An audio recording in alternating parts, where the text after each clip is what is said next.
Boa noite a todas e a todos. A Escola Sindilex e a FENAS-TC, Federação Nacional das Entidades dos Servidores dos Tribunais de Contas do Brasil, promovem hoje uma live visando a informação e formação de suas bases de sindicalizados, de seus colaboradores, parceiros e do público em geral. Lembrando que a FENAS-TC está realizando essa live como complementação de uma reunião semanal. A Escola Sindilex agradece a colaboração dos colegas. Hoje, o tema do evento é a situação econômica brasileira na pandemia e no pós-pandemia, com as ilustres presenças do professor Ladislau Dobor e de Amaury Perusso. O professor Ladislau é economista, é professor titular da pós-graduação da Pontifícia Universidade Católica de São Paulo, foi consultor de diversas agências das Nações Unidas, governos e municípios, além de várias organizações do Sistema S. É autor de vários livros, entre eles A Era do Capital Improdutivo, que é esse aqui que eu mostro para todos vocês, que eu já li, viu, professor? Já fiz a lição de casa. A Era do Capital Improdutivo. O Capitalismo se Desloca, entre outros. Integra os economistas colaboradores da Economia de Francisco e Clara, proposta pelo Papa Francisco. Sua produção intelectual, inclusive os livros aqui citados, estão em seu blog dobor.org, que todos podem acessar. Teremos também a presença do nosso amigo e presidente da FENAS-TC, Amaury Perusso, Federação Nacional das Entidades dos Servidores dos Tribunais de Contas do Brasil, e vice-presidente da CONACAT, Confederação Nacional das Carreiras Típicas de Estado.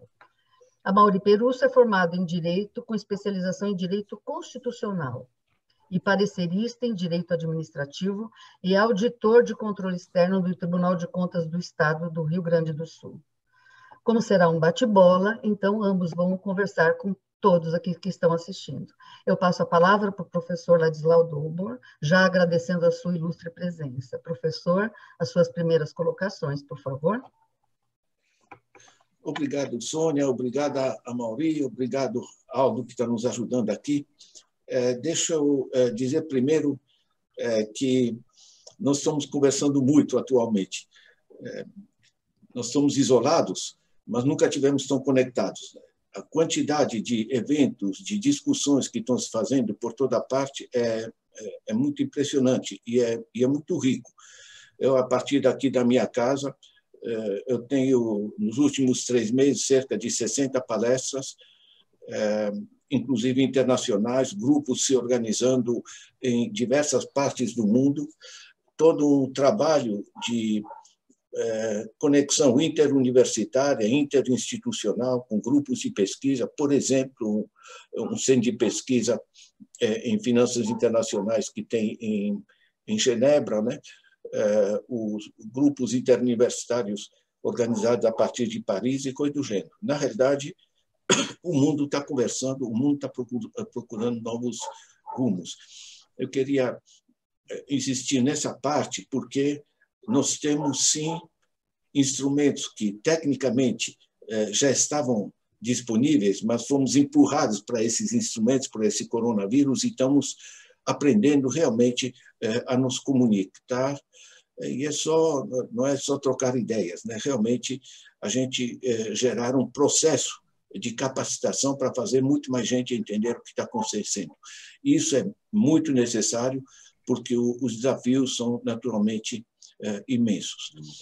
Deixa eu dizer uma segunda coisa, quer dizer, a Sônia se referiu ao meu livro, né?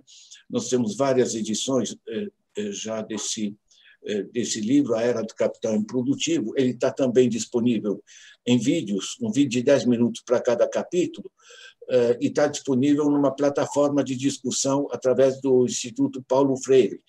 Então, na realidade, não é mais a academia e o professor produz um paper e espera 2 anos para ser publicado e alguns colegas vão dar os parabéns, né? Nós estamos vendo um redimensionamento da academia no sentido dela interagir com sindicatos, com movimentos sociais, de maneira interuniversitária e com núcleos de pesquisa, no sentido de criar um meio científico, um ambiente científico no sentido mais rico, mais sério, né? É construção interativa e colaborativa de conhecimento. nós estamos precisando disso. Isso não é coisa nova, mas está se ampliando, né? Deixa eu dizer que o MIT já está em mais de 10 anos que tem toda a produção científica disponível online. O meu blog está disponível online, faz parte dessa rede internacional. A China tem um sistema que chama CORE, China Open Resources for Education. Toda a produção científica é repassada automaticamente para todas as instituições de pesquisa. Todo mundo na China trabalha na ponta, ninguém está reinventando a roda sem saber o que outro está desenvolvendo. É uma mudança de clima, de construção de ideias. Eu acho isso muito rico e importante. Faz parte das transformações atuais. O segundo ponto, deixa eu puxar o seguinte: não é só o Covid, não é só a crise, não é só a pandemia, ela é extremamente grave. Mas deixa eu dizer uma coisa que a mim pessoalmente choca, né? É uma tragédia termos 600 mil pessoas, mais de 600 mil que já morreram com essa pandemia, mas no ano passado morreram 3 milhões e 100 mil crianças até 5 anos de fome. Certo? Para resolver o problema da fome dessas crianças, não precisa paralisar a economia, não precisa as pessoas se isolarem, não precisa de máscara, não precisa inventar vacina, nem descobrir medicamentos. É só ter um pouco de decência humana, um pouco de vergonha, digamos, na cara nos processos que estão acontecendo, né? Eu recebi, agora há pouco, uma pesquisa publicada pela Oxfam, né, que é simplesmente estarrecedora, né? Nós temos aqui, entre meados de março e meados de julho, a Oxfam é uma não governamental muito séria, baseada na Inglaterra. Tá? Nós temos, nesses 4 meses, né, a partir de meados de março, os 42 bilionários, que têm bilhões em dólares, tá? Portanto, na faixa de reais dá muito mais. Esses bilionários aumentaram as suas fortunas, agora, nesses 4 meses, no Brasil, em 34 milhões em 34 bilhões de dólares, ou seja, 170 bilhões de reais. Isso em 4 meses. Tá? Isso dá 8 anos de Bolsa Família destinado para 42 pessoas, tá? Que é o sistema de extração financeira que a Maria Lúcia Fatorelli, com o Beluso, que um monte de gente está denunciando, que é planetário, que é internacional, mas que no Brasil adquiriu dimensões simplesmente grotescas, né? Nenhum país pode funcionar dessa maneira, nós estamos no meio do caos. Detalhando essa coisa, né? Nós temos um eixo crítico, que é o eixo ambiental, certo? Não vou fazer aqui um muro de limitações, tá? Mas tem que pegar o essencial. O aquecimento global é uma tragédia planetária, só que é lento, né? Essa coisa que tem forte inércia, né? Os macrotendências, megatrends, como se chama em inglês, e é catastrófico para a agricultura, a acidificação dos mares, enfim, a transformação climática, os incêndios, as inundações, né? Nós estamos penetrando isso com rapidez e não estamos conseguindo segurar. Isso é só no aquecimento global, né? É uma tragédia em construção, que eles chamam de catástrofe em câmara lenta, né? Nós estamos liquidando a cobertura florestal do planeta. Hoje, em particular, Brasil e Índia são os 2 maiores desmatadores, isso é catastrófico, né? Não tem no Brasil nenhuma razão para a gente estar desmatando por razões produtivas, né? O Brasil tem, junto com a savana africana, a maior reserva mundial de boa terra agrícola com água. Os 160 milhões de terra agrícola parada ou subutilizada no Brasil, 160 milhões dá 5 vezes o território da Itália. Precisar ter um movimento sem terra no Brasil é uma coisa simplesmente impressionante. Mas nós temos o problema da contaminação da água.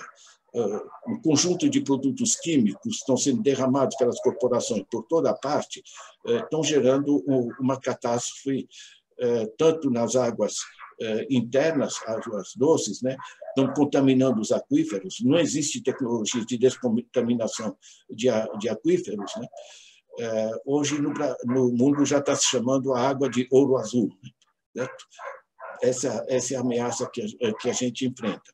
E temos a contaminação, por exemplo, o rio Mississippi e outras tragédias, como o da British Petroleum, fazem com que grande parte do Golfo do México seja morto, né? Como grande parte do Mar Báltico, parte do Mediterrâneo e do gênero. Cada um está fazendo o seu, está arrancando o que pode, está jogando o plástico, por exemplo, de qualquer maneira, e o resultado é uma tragédia planetária. Nós perdemos, nos últimos 40 anos, últimos, ou seja, 1970 a 2010, que é a estatística da pesquisa da WWF, nós perdemos 52% dos vertebrados do planeta. Estão liquidando a vida com uma rapidez, né? Estão perdendo os insetos. Não sei quem de vocês viu o filme Mais do que Mel, More Than Honey. É um belíssimo documentário sobre a destruição das abelhas e, portanto, a formação de uma crise de polinização no planeta, né? Os insetos estão desaparecendo. Tem pesquisa recente na Alemanha, é catastrófico. Você sabe o que é? Cada um está empurrando o seu. E são problemas planetários e não há governo planetário. Esse negócio está simplesmente ameaçando a nós, ameaçando aos nossos filhos em particular. Eu não sou catastrofista para nada, tá? Eu estava com o Ignatiy Sachs, a gente estava fazendo uma entrevista na TV, e o entrevistador disse, mas é uma visão pessimista, né? O Ignatiy Sachs saiu com uma pérola, ele diz, meu amigo, um pessimista é um otimista bem informado. Essas são as coisas que estão acontecendo, né? Isso é do lado ambiental. O segundo eixo crítico é a desigualdade. A desigualdade atingiu níveis absolutamente insuportáveis. Nós temos 1% dos mais ricos que tem mais patrimônio do que os 99 seguintes. E são essencialmente gente que não produz, né? Eu uso aqui essa preciosa publicação da Forbes. Eles publicam estatísticas internacionais sobre bilionários, né? Esses bilionários aqui são 206 bilionários. Eles estão se entupindo de dinheiro de maneira absolutamente espantosa. Você sabe que a nossa economia está parada desde 2014 para cá, né? Nós estamos no mesmo nível em termos econômicos que 2012. Só nos últimos 12 meses, esse grupo de 206 bilionários no Brasil, esses bilionários aumentaram suas fortunas em 230 bilhões de reais, tá? Que é outra estatística paralela àquela que eu mencionei mais, da fase da pandemia, né? Isso antes da pandemia. Sabe o que é? Com uma economia parada, você tem um ano, os bilionários aumentaram suas fortunas em 23%. Meu, isso aqui é espantoso, é extorsão, certo? Porque você está extraindo da economia. Não são investidores, são aplicadores financeiros. Tá? Deixa eu explicitar o mecanismo, porque ele é essencial para entender a desigualdade. Se eu faço uma aplicação, imaginando que seja um bilionário, tá? Um pobre bilionário, só um bilhãozinho. Se eu faço a aplicação desse bilhão a modestos 5% ao ano, o Brasil chama de investimento, não é investimento, é aplicação financeira. Certo? Não vai aparecer mais uma casa nem um par de sapato, estou só nos papéis, no computador. Eu, com esse 1 bilhão aplicado a 5%, eu estou ganhando, vocês podem fazer o cálculo em casa, estou ganhando 137 mil por dia. Certo? No dia seguinte, eu estou ganhando sobre 1 bilhão mais 130 mil e por aí vai. É o que a gente em finanças chama o snowball effect, efeito bola de neve. Quanto mais você fica rico, mais você acelera o seu enriquecimento, né? O Joseph Safra, que é banqueiro, não produz grande coisa, extrai juros, certo? Ele aumentou a sua fortuna em 12 meses em 20 bilhões, passou de 75 para 95 bilhões. Certo? Isso dá 2/3 do Bolsa Família para uma pessoa. Isso aqui simplesmente não funciona. Isso é grotesco no Brasil, mas funciona no nível planetário. Isso é generalizado, está Deus e o mundo denunciando isso que mundialmente está se chamando de financiarização. Se ganha dinheiro não produzindo hoje, isso significa que o capitalismo mudou. Deixa eu explicitar isso, porque as pessoas acham que a economia é complicada. A economia é complicada quando você quer justificar o que é injustificável, você tem que enredar tudo. Mas o básico é o seguinte: nós tínhamos um capitalismo que era bem interessante. A gente chiava que ele explorava os trabalhadores, pagava maus salários, etc. Mas pega um exemplo prático. Um cara decide produzir sapato, monta uma fábrica, ele investiu seu dinheiro nessa fábrica. A fábrica produzindo sapato é útil, as pessoas consomem. Ele está gerando emprego, é útil, as pessoas vão poder melhorar de vida. E está pagando imposto. E com imposto o governo vai poder pagar as políticas sociais e as infraestruturas. E a roda gira, certo? Como girou bastante bem antes do sistema neoliberal que se implantou a partir dos anos 80, né, que gerou essa catástrofe dos últimos 40 anos, a crise de 2008 e a paralisia hoje no planeta. Essencialmente, se trata, segundo os autores, a Marjorie Kelly chama de extractive capitalismo, capitalismo extrativo, o Zygmunt Bauman diz capitalismo parasitário, o Michael Hudson se refere à bactéria que matam o próprio hóspede, né? Porque está tirando mais, está quebrando o próprio sistema, como se viu em 2008. São capazes de dar tiro no próprio pé com quanto arranque mais. Então, esse sistema gerou uma desigualdade que é catastrófica no nível planetário. Esse sistema de desigualdade ele é eticamente injusto, né? Porque não são os pobres que criaram esse sistema, né? E a massa de, por exemplo, 820 milhões de pessoas, 820 milhões de pessoas, gente, que está passando fome. Tá? Não tem nenhuma razão para ninguém passar fome no planeta. Só de alimentos a gente produz no mundo 1,5 kg de alimentos por dia por pessoa. Isso aqui é escândalo, e está aumentando fortemente. Tá? Em 2015 eram 770, agora temos 820 milhões de pessoas passando fome. Né? Em termos éticos, é escandaloso. Em termos políticos, é profundamente irracional, porque a partir de um certo grau de desigualdade, nenhuma sociedade funciona, não é só a economia que não funciona. Certo? Porque, em termos políticos, é só olhar o que está acontecendo no planeta. Certo? O Trump dos Estados Unidos, o Bolsonaro aqui, o Duterte nas Filipinas, Erdogan na Turquia, e por aí vai. Né? Sem falar do Oriente Médio em pleno caos, enfim. Esse negócio simplesmente não funciona. E, em particular, porque já não há mais pobres como antigamente. Meu primeiro emprego, Sônia, foi no Recife. Né? Eu cobri a área rural, nos anos 60. Eu fiquei espantado com aquela miséria, sabe? Aquela gente quebrada desde pequenininho, fala sim, senhor, né? Ninguém mais está dizendo sim, senhor. Os 4 bilhões de pobres do planeta estão com o saco na lua de um sistema que não responde às suas necessidades. Quando sabe que o dinheiro existe, não são mais gente perdida no campo e desinformada, são gente que assiste televisão, são gente que sabe que pode haver uma clínica decente para a mulher parir, uma escola decente para o moleque, certo? E isso está gerando explosões por toda parte. Entende? Não à toa as pessoas estão votando em qualquer pessoa que fala com discurso de ódio, que diz que é contra a política, que diz que vai quebrar as coisas, certo? Porque as pessoas são simplesmente profundamente frustradas, inseguras, né? E isso leva a uma degeneração dos sistemas, do processo decisório das próprias democracias, e nos coloca a todos em perigo. Certo? Isso aqui é uma transformação absolutamente crítica. A desigualdade chegou aos seus limites, sobretudo o absurdo.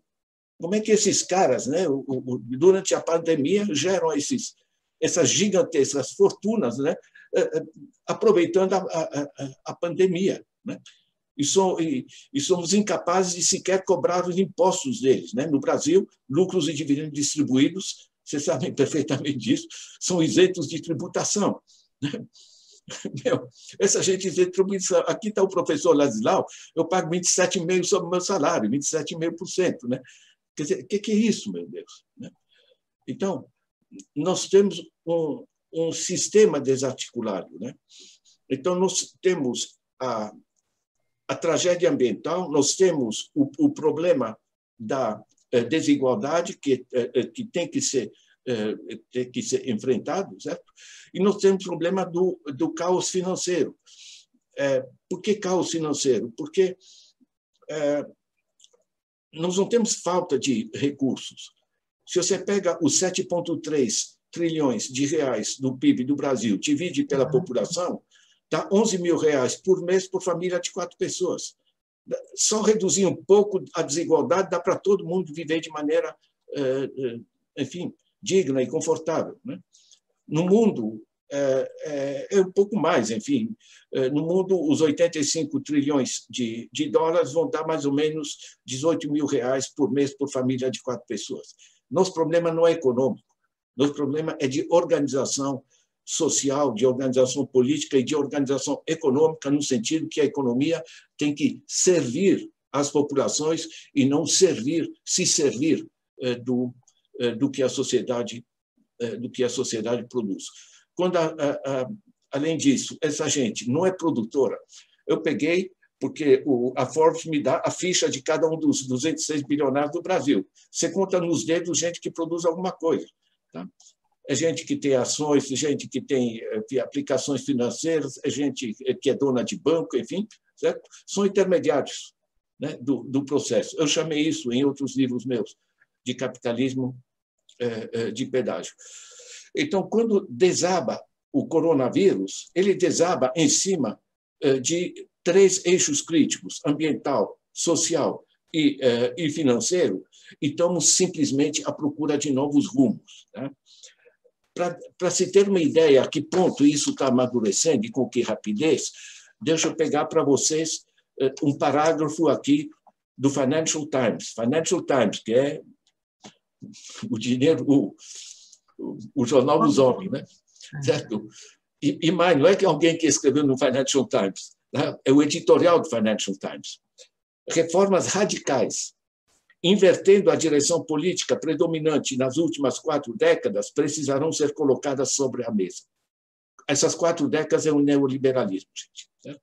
Os governos terão que aceitar papel mais ativo na economia, portanto, nada de Estado mínimo, né? Resgatar de novo, como temos o excelente livro, está no Brasil, está traduzido, né? Como é? O Estado Empreendedor, de Mariano Mazzucato, belíssimo livro, recomendo muito, uma ferramenta. Tá? Portanto, os governos terão de aceitar um papel mais ativo na economia, deverão ver os serviços públicos como investimento. É uma velha briga minha que todo mundo chama saúde, educação, etc., como gastos. Isso aqui são investimentos. O próprio Financial Times escreve. E até, olha, as políticas até recentemente consideradas excêntricas, como renda básica e imposto sobre a riqueza, portanto, imposto sobre a fortuna, terão que estar presentes na composição. Eu estou acompanhando isso, como você mencionou, o trabalho do Papa, a Economia de Francisco e Clara. Tem um documento meu, Economia Desgovernada, que sistematiza os diversos posicionamentos, pode ser útil para vocês, né? Foi publicado, inclusive, por essa equipe do Papa. O básico é que bastou o Papa dizer precisamos de uma outra economia, se juntou Joseph Stiglitz, Prêmio Nobel de Economia, ex-economista-chefe do Banco Mundial, Jeffrey Sachs, Prêmio Nobel, Yunus, o Piketty, enfim, o Piketty não entrou no grupo, mas é um dos esteios, né, pelo que traz. Na realidade, se gerou todo um movimento planetário de discussão, e tem mais, tem Roosevelt Institute nos Estados Unidos, tá? Ele elaborou um documento fundamental, Novas Regras para o século XXI. Por que novas regras? Não é uma nova teoria econômica, porque economia não é uma ciência. Economia são regras do jogo, são pactos. Não é uma lei científica que defina que na Finlândia o professor ganha o mesmo nível que engenheiro, o advogado, e no Brasil o professor de escola primária ganha o que ganha, né? São pactos. Então, quando eu pego os diversos movimentos que estão surgindo, toda essa discussão internacional, inclusive, da qual eu participo, né, está trazendo que nós temos que mudar os rumos, né? Esse mudar os rumos é facilitado pela crise da pandemia, tá? As grandes mudanças se deram em momentos críticos. Vejam, o New Deal dos Estados Unidos com Roosevelt é a crise de 29. O estado de bem-estar, que tanto ajudou no progresso do planeta, certo? Na redistribuição, políticas sociais, etc., é devido à Segunda Guerra Mundial, né? Esperemos que hoje se abra espaço para a gente poder rediscutir e reformar, né, o sistema tal como está funcionando. Eu abro essa janela, gente, para a gente discutir. Deixa eu talvez acrescentar uma explicitação que é muito importante, né? Que insistir no fato que o capitalismo produtivo, esse exemplo que eu dei do fabricante de sapato, é profundamente diferente do capitalismo financeiro que a gente está vivendo, que extrai e não repõe. Os cálculos que nós temos de todos esses lucros, através de juros, dividendos, etc., o que volta para a economia? Como eu não me dão os números no Brasil, eu pego, como proxy, pego os Estados Unidos. Tá? Os Estados Unidos, o Roosevelt Institute calcula que apenas 10% voltam para a economia. Na Inglaterra, calculam que 11% voltam para a economia. É simplesmente extração. Esse dinheiro vai para paraísos fiscais, vai para bancos como o BTG Pactual, do qual Paulo Guedes é cofundador, certo? Mas não é reinvestido na economia. Nossa economia está paralisada, mas é muito mais do que isso. E é muito mais do que a pandemia. Nós temos que construir novos caminhos, né? E elaborar um novo pacto. É isso aí, Sônia. Muito obrigada. Põe a bola para rolar. Vamos botar. Muito obrigada, professor. Eu gostaria de, antes de passar a palavra para você, Amaury, querido, eu vou só ler algumas mensagens dos nossos ouvintes. O Josué Martins diz: boa noite a todos. O CIAP, Sindicato dos Auditores Externos do TCE, Rio Grande do Sul, cumprimenta a FENAS-TC e o Sindilex pela iniciativa. Sempre muito bom escutar as análises do professor Ladislau. Estão aqui também a Márcia Oliveira, diz boa noite, Adão presente, Luiz Marcelo Magalhães, Sindiserve TCERJ, também presente, Rio de Janeiro. Amaury, então a palavra é com você, por favor. Bom, boa noite a todos. Obrigado, Sônia, aí, pela organização dessa conversa. Falar um pouco com o professor Ladislau Dalbur e agradecemos também ao trabalho do Aldo, que está organizando aí o Diálogo Nacional. Eu penso que gostaria de trazer um pouco o diálogo do Brasil, né? Quando a gente faz uma fala, em geral, uma disputa de narrativa, e eu creio que essa é a primeira questão importante no Brasil. Como o professor Dalbur já explicitou, a crise que nós estamos vivendo, ela não nasce com a Covid-19, né? A sociedade brasileira é resultante da escravidão, humanos, né, que foram colocados nessa condição para que outros humanos tivessem ganhos econômicos, né? Um sistema econômico que vigeu no nosso país durante tempo. Se prolonga no essa característica. Depois disso, depois do final da escravização, nós tivemos um longo processo de exclusão social que nos acompanha até hoje. e isso nos levou a uma sociedade profundamente violenta, né? Uma sociedade que, em 2019, matou por armas de fogo. Esse é o desenho que nós estamos vivendo. A crise, quando a pandemia chega a gente, eu vou usar aqui um texto do professor Dalbor, que ele diz, que ele resgata lá, que é o Instituto Brasileiro de Geografia e Estatística, que mostra como simples, antes entramos na crise da pandemia com 33 milhões de pessoas trabalhando no setor privado informal. E apenas 31% da força de trabalho desse país é devidamente regulamentada, com carteira assinada e com contribuição social.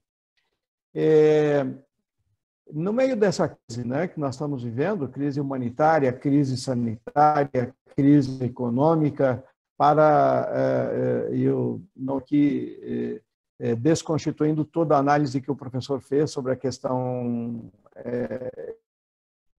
ecológica, né, a crise de acumulação que ele bem expressou. Mas esse desenho ele vem para o nosso meio, professor, e é isso que eu gostaria de dialogar.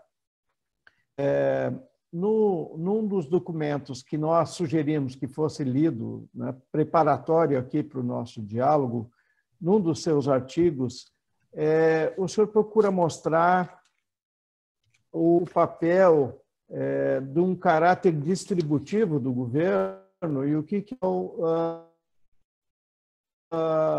o título do seu artigo lá é Contas Públicas, entenda a farsa. Para nós, do setor público, isso diz muito de perto, e para nós, dos tribunais de contas, ainda mais. Por quê? Os tribunais de contas, no seu histórico, foram capturados, né? Capturados lá para darmos cumprimento à chamada Lei de Responsabilidade Fiscal, que era um mecanismo para garantir a denúncia que o senhor apresenta, ou seja, havia superávit primário, o Estado do que arrecadava pessoas com a vida, somas cada vez maiores para que eram capturados pelo setor financeiro e que em nenhum momento voltavam à vida produtiva. Nós estamos, de novo, não é a discussão da austeridade, ela não é uma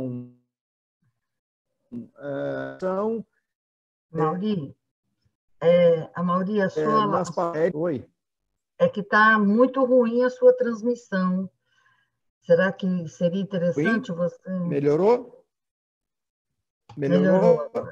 Eu vou... Está pipocando, Mauri. Está pipocando e parou agora. Você prefere... Parou. Eu prefiro passar, então, a palavra para o professor Ladislau. Tá, faça isso e eu tento entrar pelo outro caminho, tá? Por favor, Amaury. Eu vou passar para o professor Ladislau já com uma pergunta que vieram, duas pessoas mandaram, são quase na mesma linha. Quais são os 4 motores da economia? Como que o rentismo trava a economia?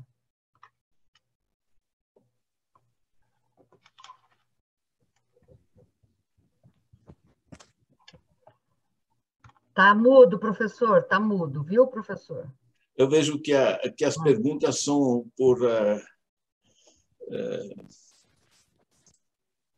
as perguntas são de gente que leu o livro, viu? Provavelmente. Os 4 motores da economia. É muito legal explicitar, tá, que trata-se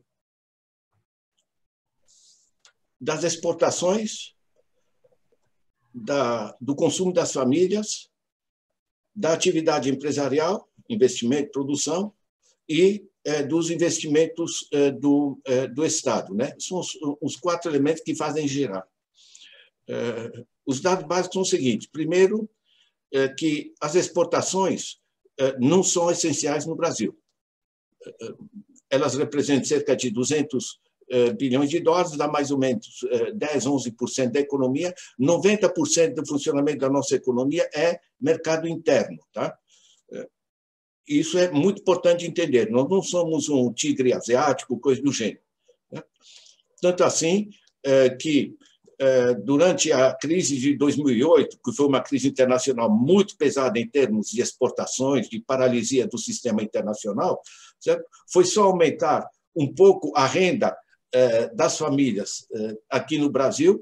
Então, o que era exportado, por exemplo, a carne, passou a ser consumida em volume maior, e isso equilibrou muito, muito rapidamente, tanto assim que o Brasil passou de maneira muito rápida por essa crise.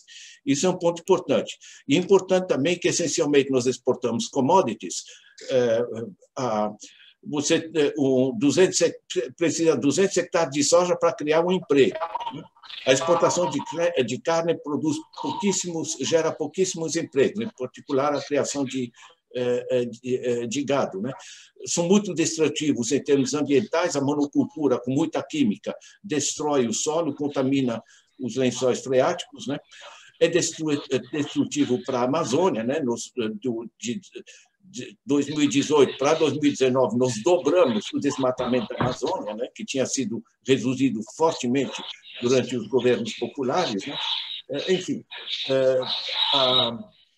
não é a exportação que é a salvação da lavoura. E dizer que funcionou na fase que a economia funcionou, na fase Lula e Dilma, porque era céu de brigadeiro, as commodities rendiam bem, isso é uma bobagem, né? O que funcionou é que se gerou muito mais demanda interna. Quando você reforça a demanda interna, e isso foi feito no Brasil com aumento de salário mínimo, reforço com Luz para Todos, um conjunto de programas. Eu tenho eles, eu li todos eles, eu acompanhei, são 149 programas. Foi um programa sistêmico de elevação do nível de vida dessa massa de esquecidos, que é cerca de 70 ou mais milhões, basicamente 1/3 da população do Brasil. Quando você melhora o consumo das famílias, você melhora naturalmente o seu bem-estar. Isso volta, em grande parte, para o Estado, porque essa gente consome. O Paulo Guedes diz, não, se a gente passa dinheiro para a base, eles consomem e o dinheiro some. Isso é uma idiotice, certo? Porque esse consumo, esse dinheiro vai para o comércio, vai para as empresas, porque está se consumindo, a economia está gerando. Desse dinheiro repassado para a base da sociedade, se transforma em consumo. O consumo tem 40% de imposto sobre o consumo, isso volta, a grande parte já volta para o Estado, né? Por outra parte, isso dinamiza a atividade empresarial, não gera inflação. Não gera inflação por quê? Porque as empresas no Brasil estão trabalhando ordem de grandeza com 70% apenas da sua capacidade, né? Eu gosto muito de citar o empresário que escreveu, eu não lembro quem é, mas enfim, escreveu ali no Estadão, realmente está mais fácil eu contratar, enfim, depois da quebra dos direitos trabalhistas, está mais fácil eu contratar, mas para que eu vou contratar se eu não tenho para quem vender? Certo? Isso é uma obviedade, né? Então, na realidade, o empresário no Brasil, ele não precisa de discurso ideológico nem de confiança, certo? Quem é que vai confiar com esse governo, certo? Ele precisa de ter mercado, ou seja, gente com capacidade de compra para ter para quem vender, e precisa de juro barato para poder financiar a produção. No Brasil não tem nenhuma coisa nem outra, né? Eu pego aqui os dados da ANEFAC, que vocês devem conhecer, que são da Associação Nacional dos Executivos de Finanças, né? Eu tenho aqui cartão de crédito, 255%. Isso em junho, agora, tá? 255% ao ano, cartão de crédito. No Canadá, era 22%, com a pandemia baixaram para 11%, por lei. Eles regulam o sistema financeiro, certo? Cheque especial, 120%. A média para a pessoa física, 93%. A média para a pessoa jurídica, 42%. que pode produzir pagando juros desse porte, gente? Certo? Então, na realidade, as empresas estão paralisadas. E antes já do coronavírus, por isso que nós tivemos, por exemplo, a estatística do IBGE, né, de janeiro, fevereiro, março desse ano, portanto, antes do impacto econômico do coronavírus, já deu uma queda da economia de 1,5%. Né? Porque as famílias não estão conseguindo, com esse tipo de taxa de juros nos crediários, no cartão de crédito, etc., nós temos hoje 61 milhões de adultos que estão em bancarrota pessoal. Né? Isso aqui é escandaloso, entende? Você acrescente as crianças, 61 milhões de adultos. Acrescente as crianças, você está falando de 40% da população. Né? Então, você travou a demanda, com isso travou a atividade empresarial. Com isso, você reduziu os juros os impostos sobre o consumo que as famílias pagavam para o governo e os impostos sobre os processos produtivos que as empresas produziam para o governo. Resultado, gerou-se o que a Mauri mencionou, justamente aquele meu texto, minha nota técnica sobre as contas públicas, né? Gerou-se, eles tomaram a poder, deram um golpe essencialmente para restabelecer o equilíbrio das contas públicas e ferraram as contas públicas. As contas públicas se consertam aumentando as receitas, dinamizando a base econômica e não travando o Estado, porque trava o conjunto do sistema. Né? Então, nós temos o motor de exportações, que é pequeno no Brasil, o motor do consumo das famílias, que é o principal motor. Depois temos o motor das empresas, os dois estão travados. E por que travou do Estado? Porque o Estado funciona em função dos impostos sobre consumo, né, que são muito importantes no Brasil, exageradamente importantes, inclusive, e dos impostos sobre o processo produtivo. E, com isso, o Estado reduz os investimentos em infraestruturas, o que trava a evolução da produtividade, as empresas dependem muito das infraestruturas, e trava também as políticas sociais, educação, saúde. Eles tiraram 20 bilhões só do SUS. Né? Esse salário indireto que vem através do Estado, que é fundamental. Deixa eu só mencionar, o bem-estar da família depende, possivelmente, em 60% do dinheiro no bolso, pagar o aluguel, as compras, etc. Os outros 40%, nos países que funcionam, a gente chama de salário indireto, porque você compra uma bicicleta, mas você não compra o teu hospital, você não compra a tua escola, você não compra a segurança. São coisas de consumo coletivo. Então, esse equilíbrio, 60% a 40%, é que nas economias que funcionam internacionalmente, certo? Isso vai dar um equilíbrio. Você travou isso e você tramou as famílias, não só pela queda de renda, mas também pelo déficit de acesso às políticas sociais. Né? Isso aqui simplesmente não funciona. E você ferrou também o Estado através da dívida pública. Eles reduziram a taxa Selic, porque estava simplesmente escandaloso, né? Certo? Mas, em 2019, a transferência de juros dos nossos impostos transferidos para, essencialmente, bancos e outros aplicadores financeiros, durante 2019, foram 310 bilhões de reais, que poderiam se ter transformado em educação, saúde, etc., que se transformaram em lucros dos intermediários financeiros. Né? 310 bilhões de reais dá 10 anos do Bolsa Família. Né? Isso transferido em um ano para os grupos de aplicadores financeiros. Isso aqui, gente, sabe, eu fiz essas contas, o que a gente chama de fluxo financeiro integrado, para vários países, no quadro das Nações Unidas. Não tem mistério, entende? Eu fiquei espantado que ninguém faz essa conta financeira integrada aqui no Brasil, porque tem alguns que estudam contas públicas, outros estudam cartão de crédito, outros estudam... Enfim, isso aqui não funciona assim. O dinheiro é um só. E é da população, certo? Nós que criamos esse dinheiro. E o dinheiro, hoje, é um sinal magnético, certo? O dinheiro impresso pelo governo são apenas 3% da chamada liquidez, né? 97% são apenas sinais magnéticos. Nós estamos num sistema que é completamente grotesco e simplesmente vergonhoso quando a gente vê o que é que o Paulo Guedes está fazendo na economia. Deixa eu só lembrar que o Paulo Guedes é cofundador do BTG Pactual. Quando eu vi a participação dele na criação do BTG Pactual no Economist, aí eu peguei no Valor Econômico, puxei o organograma do BTG Pactual. Ele tem, isso interessa a nós e a vocês, eles têm 38 filiais em paraísos fiscais. Está tudo ali, Panamá, Ilhas Caimã, etc. Certo? Para que você tem agência em paraísos fiscais? Para que um banco tem agência?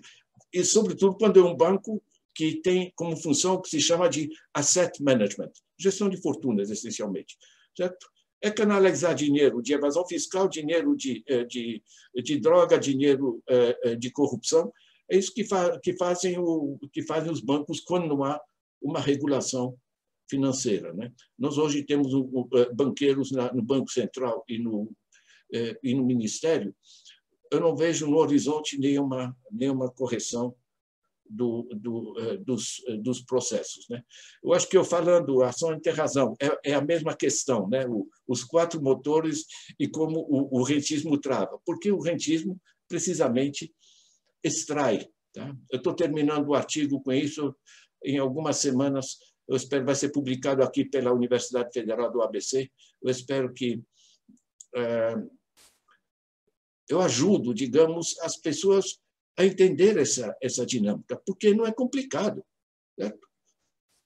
Muitos dos que assistem isso aqui provavelmente estão endividados e pensam assim, eu não soube fazer minha administração financeira.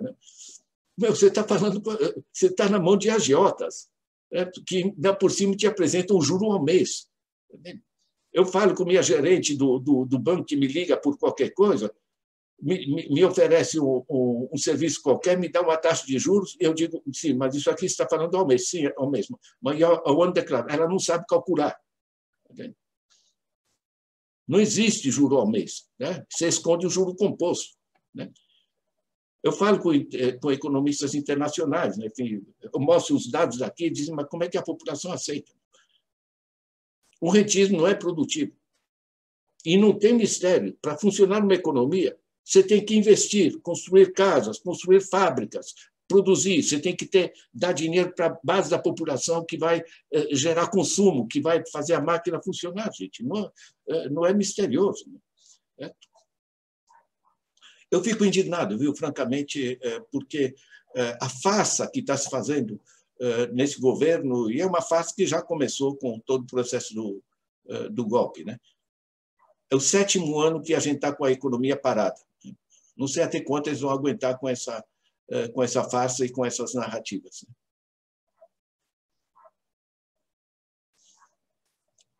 O microfone está mudo, pronto. Amaury, você foi interrompido porque a sua conexão estava ruim. Você quer terminar? Porque eu tenho algumas perguntas aqui dos nossos ouvintes. Amaury? Não, está ruim a conexão dele, né? Tá mudo, ele não conectou. Amaury? Está muda a sua conexão. Pronto. Ok, está bem. Consegue me ouvir? Vamos lá. Não, eu dialogava com o professor, de alguma maneira, ele traduziu já essa discussão de para onde devemos destinar os recursos, E eu sou da questão para um desenvolvimento é planejamento, e no planejamento definir quais as prioridades Amaury, para onde os interesses do país segue sem me ouvir? Não, Amaury, está muito ruim a sua transmissão. Sônia, eu proponho o seguinte, deixa eu pegar o eixo que ele traz, quais são as prioridades que eu entendi. Ótimo. Okay? Depois eu vou fazer as perguntas. Vai lá. propositivo, se você está de acordo, Amaury, toco nessa linha. Tá? Ok. Veja bem, nós estamos trabalhando com algumas prioridades evidentes. A renda básica universal. Tá? Deixa eu lembrar que eu li isso aqui e é muito impressionante. Sabe? Você lê no Financial Times, né, as políticas até recentemente consideradas excêntricas, como eu já li, né, como renda básica, imposto sobre a riqueza. Você faz um imposto sobre a riqueza e assegura o dinheiro para a base da... Sabe qual é o impacto? É que o pessoal que tem o dinheiro que está em aplicações financeiras rodando, é dinheiro improdutivo, se recebe um forte imposto, ele diz, meu amigo, deixa eu fazer alguma coisa com isso porque está sumindo. Né? A mudança do sistema tributário não é só para reduzir a injustiça, mas também para incitar essa gente que estoca capital improdutivo a fazer uma coisa útil. O exemplo muito importante também é o da terra. Né? Nós temos no Brasil 160 milhões de hectares de terra agrícola parada. Certo?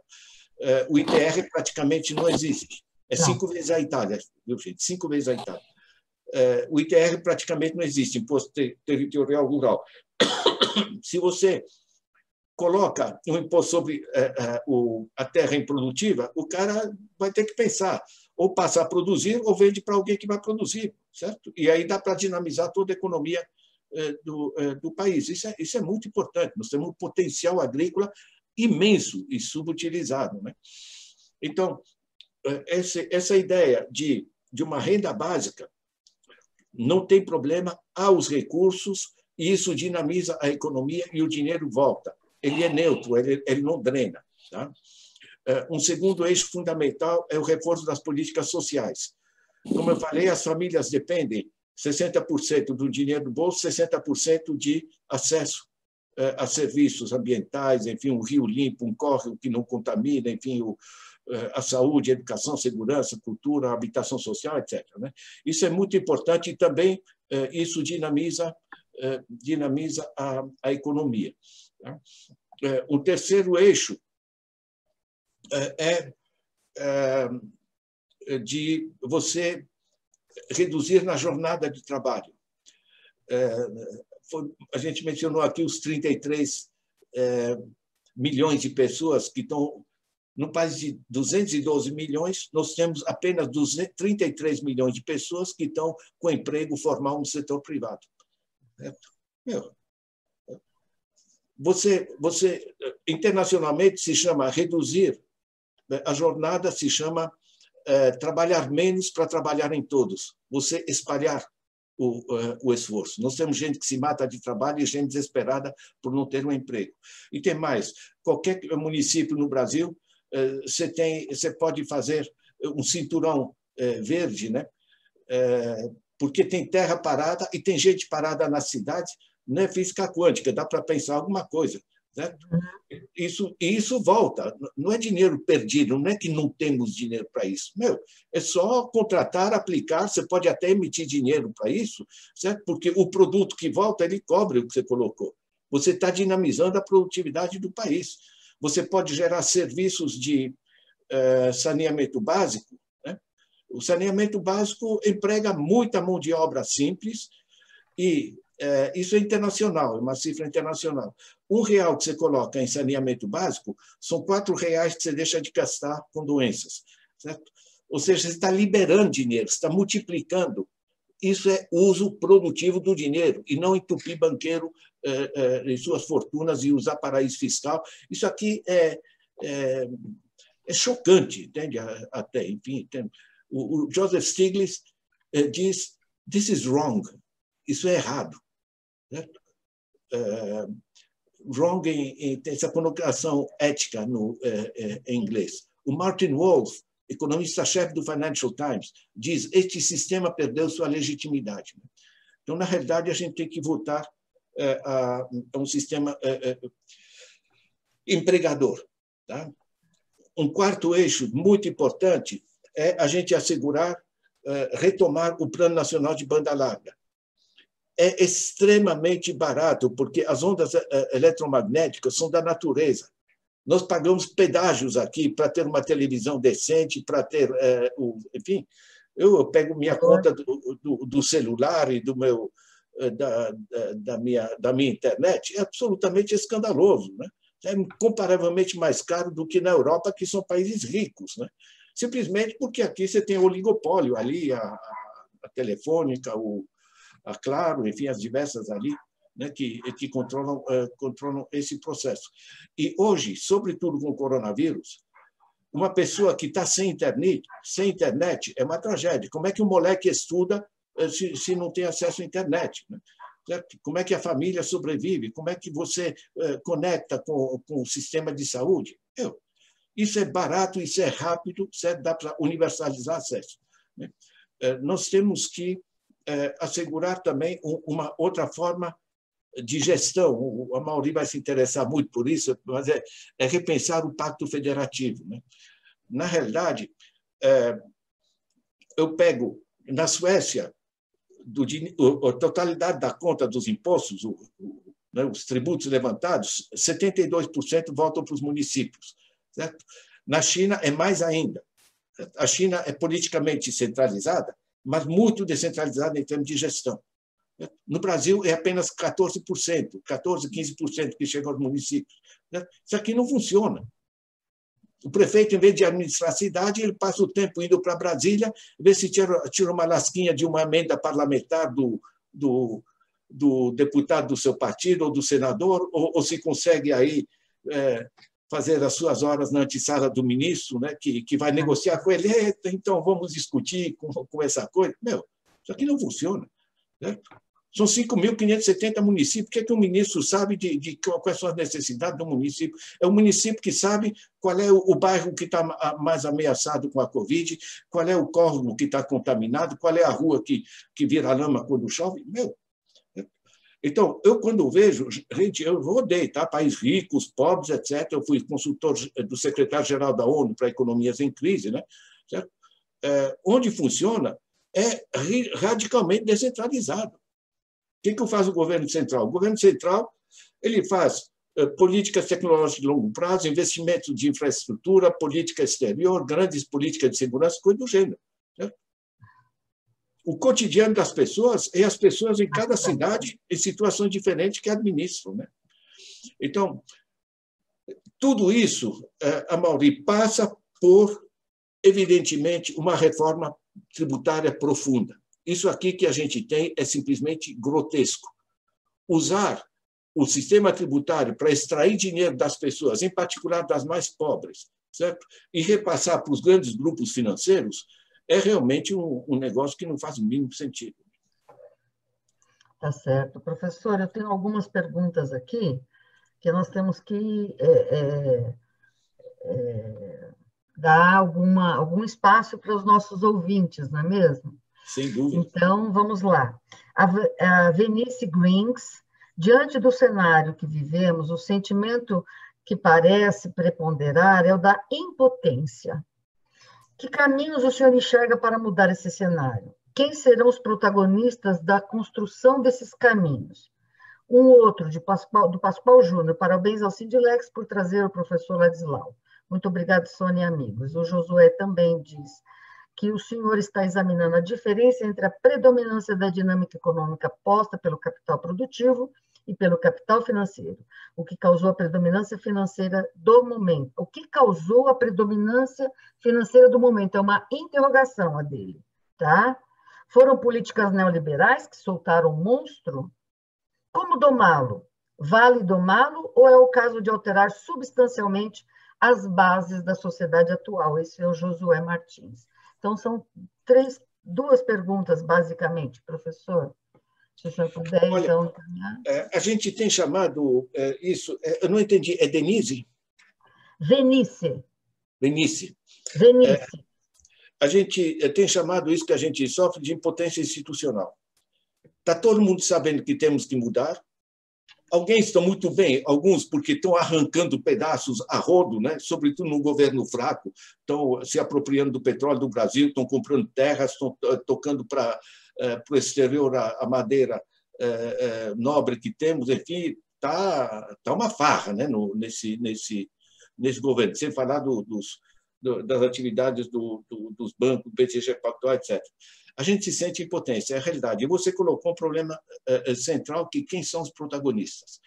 Está todo mundo à procura dos protagonistas. Sabe o que é?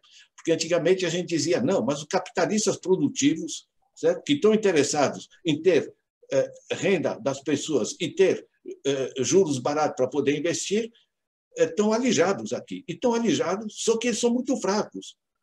Porque no tempo que a taxa Selic estava lá nos 14%, nos 20%, e chegou na fase Fernando Henrique Cardoso a 46%, nas empresas, nas indústrias no Brasil, se dizia o seguinte, meu amigo, em vez de comprar mais máquina e produzir mais, eu vou pegar esse dinheiro e colocar na taxa Selic.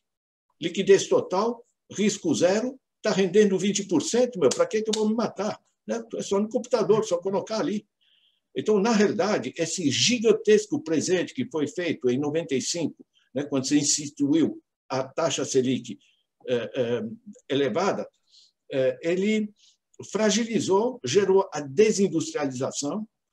O pessoal da área produtiva de exportação de commodities não está nem aí, porque está com as ligações internacionais, né, e ganha nos volumes ali.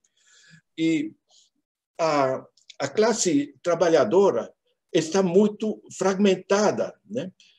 E isso torna muito mais difícil se mobilizar, porque você tem níveis muito diferentes. O pessoal da informática, o pessoal do chão de fábrica, que é pouca gente, o pessoal da pequena agricultura familiar, tudo isso são interesses muito diversificados. Então, quando você tinha um chão de fábrica na General Motors, né, qualquer problema salarial, o pessoal se mobilizava, fazia greve em São Bernardo, né, você tinha a massa, o chamado peão, né, certo? Você não tem mais isso. Os sindicatos estão fragilizados, os partidos políticos, como ferramenta de organização política, estão muito fracos, né? E a situação é tão fragilizada na base da sociedade, em particular dos menos informados e dos mais frustrados, né, que eles estão indo atrás de quem grita mais e quem espalha mais ódio, né, porque eles se sentem identificados com esse ódio manifestado. Deixa eu sugerir que, na minha visão, o eixo muito importante é o município. Por exemplo, nos Estados Unidos, inúmeras cidades estão mandando banana para o Trump e dizendo, nós aqui, eu pego o prefeito de Nova York, tá? Saiu nos jornais de Nova York, manchete, Mr. Trump, you are not welcome in New York. Sr. Trump, você não é bem-vindo em Nova York. Nós vamos continuar a fazer políticas ambientais, políticas sociais, vamos continuar a receber os imigrantes, vamos continuar a assegurar uma base de consumo da população mais... certo? Inúmeras cidades estão tocando isso. Eu tenho esperança. Nós fizemos um documento que é muito importante. Eu fiz a coordenação científica, nós trabalhamos mais de 400 pessoas e desenvolvemos esse documento, Política Nacional de Apoio ao Desenvolvimento Local. Certo? Ele foi publicado pelo SEBRAE, pelo Banco do Brasil, tem muitas republicações. Vocês colocam no meu blog Desenvolvimento Local, vocês têm ali, o documento está online, são 89 propostas práticas. Como reorganizar um sistema financeiro local, por exemplo, bancos comunitários de desenvolvimento, etc. Como organizar políticas tecnológicas locais. Né? Eu penso em Pintadas, na Bahia, né? Que estão no semiárido, fizeram um acordo com a Federal da Bahia para o apoio científico tecnológico para o uso agrícola do semiárido. Certo? Antes, todo ano, migravam gente para cortar cana em São Paulo, em vez de cortar cana em São Paulo, estão desenvolvendo o próprio município. Apoio tecnológico é fundamental. Como organizar inovações institucionais. Por exemplo, criar um conselho de desenvolvimento local. Por exemplo, os diversos sindicatos, que são de diversas categorias, se juntar pelo território onde estão. Gente, vamos fazer proposta para dinamizar esse nosso município. Está entendendo? Isso é muito forte na China, muito forte na Alemanha. Penso que na Alemanha, o alemão não coloca seu dinheiro em banco, as suas poupanças. Ele coloca em caixas de poupança da própria cidadezinha. Cada cidadezinha tem. A Califórnia, agora, 3 meses atrás, autorizou todos os municípios a formarem seus bancos municipais. caixas de poupança municipais. Então, o dinheiro fica no próprio município e é reinvestido, quando no Brasil os bancos simplesmente extraem. Né? Tem um conjunto de propostas ali que vocês podem pegar, e com essa aproximação das eleições municipais, eu acho muito importante, porque, frente à balbúrdia que está se dando lá em cima, né, de repente, ao nível local, município por município, enquanto não se cria algum governo lá em cima que faça sentido, a gente pode se mobilizar localmente. Eu acho isso muito forte, é uma política que eu vi funcionar nas mais variadas partes do mundo, em particular na China, né? A China é extremamente descentralizada, a China é mais descentralizada que a Suécia. Vocês podem pegar no meu blog, tem lá um documento, China's Economy. No meu Dicas de Leitura, no meu blog, vocês pegam, eu faço resenhas, é literatura internacional que eu recebo, porque eu continuo a ter essas ligações com organizações internacionais, eu recebo os livros, mas eu faço uma resenha, não uma resenha comercial, mas ideias-chave. Então, você pode pegar o Thomas Piketty, que a Sônia estava mencionando, você pode pegar os diversos autores, ou esse livro sobre a China, que é do Kroiber, né? China's Economy, eu faço em português uma resenha. Né? Quanto ao comentário sobre a dominância financeira, gente, isso é planetário. Tá? No Brasil, de 2012 para 2013, a Dilma viu que estava estrangulada a população na dívida, decidiu baixar os juros, baixou na Caixa Econômica, no Banco do Brasil, onde podia baixou na época a taxa Selic. Gente, não prestou. Você entrou em guerra com os bancos. E não é só a Dilma que foi tirada do espaço, certo? Lembrem que o Barack Obama ele baixou a cabeça e repassou trilhões de dólares para os bancos, dinheiro público para os bancos, tá? Como está se fazendo no Brasil. Né? O Banco Central Europeu fez a mesma coisa para os bancos europeus. Né? Na realidade, o poder financeiro é absolutamente gigantesco. Eu recomendo que vocês peguem, no meu livro tem um capítulo que pega a principal pesquisa da estrutura do poder corporativo mundial, que é uma pesquisa suíça, do ETH, do Instituto Federal Suíço de Pesquisa Tecnológica, que dá os grandes números. Basicamente, nós temos 737 grupos que controlam 80% do mundo corporativo. Nisso, você tem 147 grupos que controlam 40%, mas controlam as grandes, que controlam outras menores, né? Que é um processo encadeado de controle.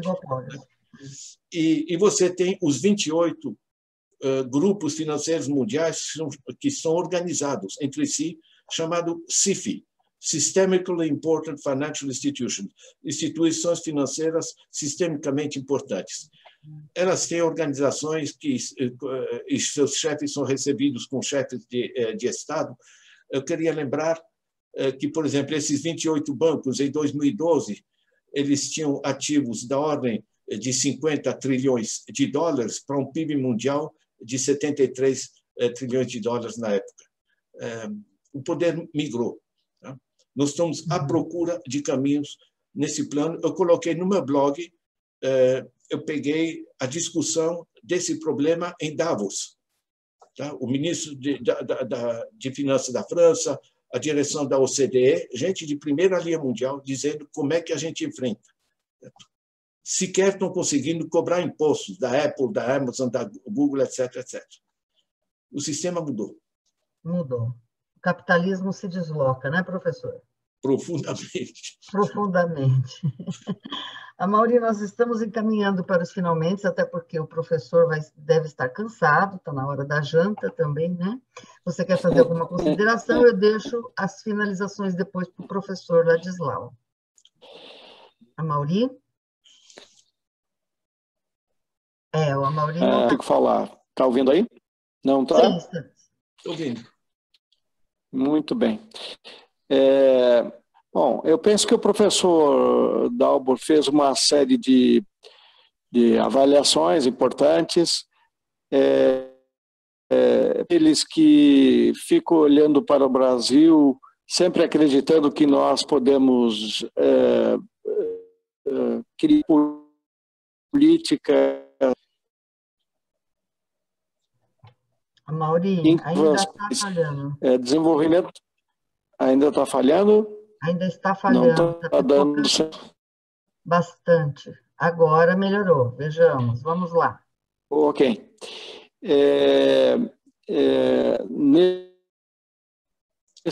Na visão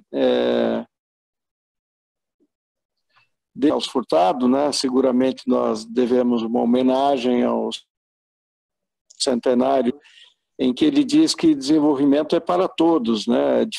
Ele caracteriza claramente o que é um econômico que tem sido média de 2% ao ano, que é um pouco mais do que o crescimento vegetativo da população, portanto, a questão central, eu penso que... Oi? Não está dando, né? Não está dando, Mauri. Está realmente travando. Agora, o professor... Tá. Encerra, obrigado, Sônia. Obrigada, Mauri. Eu vou passar, então, para o professor, para ele dar os finalmente aqui. Aldo, por favor, centralize no professor que está ali em cima. Mauri, obrigado a todos que assistiram a essa live. Deixa eu dizer o seguinte, tá? Eu trabalhei 7 anos na África, trabalhei na China, na Mongólia, em países ricos e pobres, né? Conheci miséria mesmo. O pessoal fala em miséria, tem muita pobreza no Brasil. Agora, eu tive em país onde via morrer gente de cólera como moscas e coisa do gênero. E, francamente, eu quero sair desse negócio de esquerda-direita, de economista ortodoxo e heterodoxo, coisa do gênero. Sabe? Uma questão de decência humana. Isso aqui, é até cômodo para a direita, entende? Porque os caras estão se entupindo de dinheiro sem produzir rigorosamente nada, estão empobrecendo os países, estão travando, estão gerando mortes, tá? E quer dizer, não, é que nós temos essa visão ortodoxa, vocês têm visão heterodoxa, a direita, opiniões, né? Mas que opiniões? Né? Isso é questão de decência humana, você não pode deixar a gente morrer, você não pode deixar ter criança passando fome, esses 3 milhões de crianças que morrem de fome anualmente. Né? Eu pego o livro do Amartya Sen, né? Uma Ideia de Justiça. Ele diz, não são teorias econômicas, são coisas que não nos deixam dormir à noite. É questão de decência humana. Isso eu trago isso aqui com força, gente, certo? Porque eu vivi, e a gente gosta desse país, ter pobre num país de riqueza como o Brasil, gente, isso aqui é um epitáfio para essa classe dirigente que nós temos, né? Vocês devem conhecer esse livro aqui, A Elite do Atraso, do GC. Sim, não é? sim, conheço ali. Essa gente tem que, sabe, que vai pegar a bolsa, estudar lá fora alguma coisa, aprender alguma coisa. Isso aqui é vergonhoso. Conseguir quebrar uma economia como a brasileira e atribuir isso ainda por cima a Dilma, né? A dona de casa que não sabe que a dona de casa gasta o que tem, certo? Que não tem nada a ver com como funciona com o Estado. Quer dizer, eles estão fazendo esse povo de idiota realmente, né? Eu acho uma coisa absolutamente vergonhosa. Agora, nós temos muita gente de bom senso no Brasil. A gente vê todas as discussões, as propostas que foram elaboradas pelo Eduardo Fagnani sobre... e toda uma equipe, um monte de gente, e uma proposta com um monte de deputados parlamentares participando, certo? De uma reforma tributária decente, que já ajudaria muito, né? Nós temos... gente de bom senso, né, nesse país, gente equilibrada, né? Nós temos que voltar para uma coisa que a gente sabe que funciona. Nós temos que aceitar uma economia, que a economia seja viável, mas seja também socialmente justa e ambientalmente sustentável. Esse tripé, né, que é aceito hoje já mundialmente, a gente tem que caminhar para isso. Temos o objetivo do desenvolvimento sustentável, temos o dinheiro, temos que resgatar o seu controle. E o que eu faço, e que todos os professores no Brasil e no nível internacional estão fazendo, né, disponibilizando livros, disponibilizando vídeos, é que, enquanto não houver muito mais gente entendendo a grosseira farsa e a grosseira apropriação absolutamente ilegítima de recursos que se dá, muito mais gente entendendo, a gente vai poder virar essa coisa. E, olha, eu estou aqui, né, eu vivi o suicídio de Vargas, né? O Moro da época era o Carlos Lacerda, né? Depois o golpe de 64 e as tragédias que gerou, né? O golpe contra Dilma, enfim, sobe e desce, né? Nada como um dia após o outro. Nós temos muita gente de bom senso no Brasil, eu acredito que nós temos como resgatar esse futuro. Agora, todos nós precisamos nos tornar multiplicadores dessas ideias. Usem e abusem do meu blog, está ali tudo online, gratuito, em termos de copyright, chama Creative Commons, né? Bens criativos comuns, ou seja, não pode fazer uso comercial, não pode deturpar os textos, não pode usar sem fontes, mas repartir, usar de maneira didática, usar inclusive nas escolas, nas universidades para formar pessoas. Esse meu livro, A Era do Capital Improdutivo, está sendo adotado por muitas universidades. Isso estimula muito, faz parte do nosso trabalho, né? A gente gosta desse país, vamos ver se isso se recupera, né? Eu agradeço a vocês, Sônia, a Mauri, Aldo, enfim, pessoal que assiste, tudo de bom e boas leituras. Muito obrigada, professor. Eu gostaria de falar aqui que esses sinais que o professor falou, que são da natureza, que são sinais de WhatsApp, de televisão, etc., eles também deram problema aqui, tanto com a Mauri quanto com a nossa transmissão aqui. Ela falhou, eu fiquei respondendo aqui as pessoas que estava falhando, mas só para avisar as pessoas que isso foi gravado e que as pessoas podem assistir posteriormente, tá, professor? Esse foi um evento promovido pela Escola Sindilex e pela FENAS-TC. Eu lamento o problema de transmissão que o Mauri Perusso enfrentou. Agradecemos a presença do professor Ladislau e do Mauri Perusso. Agradecer a todos que contribuíram aqui com perguntas, que assistiram a mais esse evento da Escola Sindilex. E aproveitamos para informar que a Escola Sindilex vai realizar na sexta-feira uma nova live, né, que vai ser com, vamos lá, o coronel Glauco Carvalho, que ficou famoso por renunciar ao cargo de vice-presidente da Associação de Oficiais da PM por discordar do bolsonarismo na corporação. Outro participante é o filósofo e autor do livro Ditadura no Gatilho, de José Antônio Burato. Essa live contará com a mediação de Marcos Alcir e vai ser na sexta-feira, às 19 horas. Eu agradeço, então, professor, muitíssimo obrigado, foi muito esclarecedoras as suas colocações. Mais uma vez, fazer a propaganda aqui do professor, esse é o livro, né, A Era do Capital Improdutivo, é fantástico, é maravilhoso, e agora eu vou ler o próximo, que é O Capitalismo se Desloca. Mas avisando a todos que todas as obras do professor estão disponíveis no blog dele, dalbor.org. Estão lá, vocês podem, inclusive, esse que o senhor falou, né, essa nota, Economia Desgovernada, né, esse texto, também está lá no blog do professor. Qualquer pessoa pode acessar e ler. Então, agradeço a todos e a todas e uma boa noite. Muito obrigada, viu, professor? Boa noite. Sônia, me manda o link da live de vocês de sexta-feira, porque me interessa. Muito bem, mandarei sim, professor. Eu vou mandar para o senhor assistir, tá bom? Muito obrigada, uma boa noite. Grande abraço. Boa noite a todos e a todas. Boa noite. Carinha do Alba, fica aqui.